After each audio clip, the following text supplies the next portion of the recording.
Hello friends, welcome to Dhara's craft and colours. આજે આપણે hand continuity વિશે જાણીશું. એ માટે આપણે ફર્સ્ટ ઓફ ઓલ સેન્ટરથી બહારની તરફ લાઇન્સ ડ્રો કરવાની છે.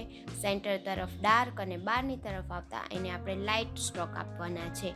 એ પ્રમાણે આપણે કાગળને મૂવ કર્યા વગર આવી રીતે આપણે માત્ર એક જ દિશામાં હાથ રાખી અને આપણે એને સ્ટ્રોક આપવાના છે. એ જ રીતે જે આપણે અંદરનું નાનું સર્કલ છે તેની લાઇનથી અંદરની તરફ આપણે લાઇન સ્ટ્રોક કરતાં દોરવાનું છે.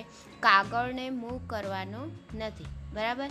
એ પ્રમાણે આપણે ચારેય દિશામાંથી આપણે આવી રીતે લાઇન છે એ ડ્રો કરવાનું છે. હેન્ડ મૂવ ભલે કરવો પડે, પરંતુ જે છે કાગળ એ મૂવ કરવાનો નથી. હવે તમે જોઈ શકો છો કે આપણે લાઇન છે એને જે આપણે સ્ટાર્ટિંગ પોઈન્ટ છે ત્યાં ડાર્ક રાખ્યું છે અને જે અંદરની તરફ આવતા છે આપણે એને લાઇટ શેપ આપ્યો છે.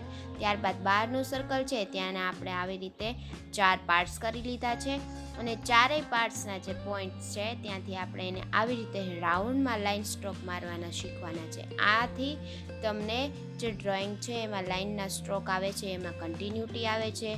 હેર છે, આઈબ્રોઝ છે, એવા જે સ્ટ્રક્ચર છે એમાં તમારે ઇમ્પ્રુવમેન્ટ આવે છે.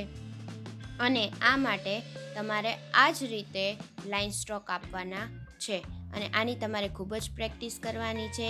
એમાં પછી તમારા જે લાઇન સ્ટ્રોક છે એ એકદમ પરફેક્ટ થઈ જશે અને તમારે જોવાનું છે કે એ જ્યાંથી સ્ટાર્ટ કરો છો ત્યાં ડાર્ક હોય અને અંદરની તરફ લાઇટ હોય. હવે તમે જુઓ છો કે આપણે જે રીતે લાઇન સ્ટ્રોક આપવાના છે એના મેં તમને પોઈન્ટ માર્ક અહીંયા આપી દીધા છે. આ જ પ્રમાણે તમારે જ્યારે પ્રેક્ટિસ કરો ત્યારે યાદ રાખી અને લાઇન સ્ટ્રોક આપવાના છે.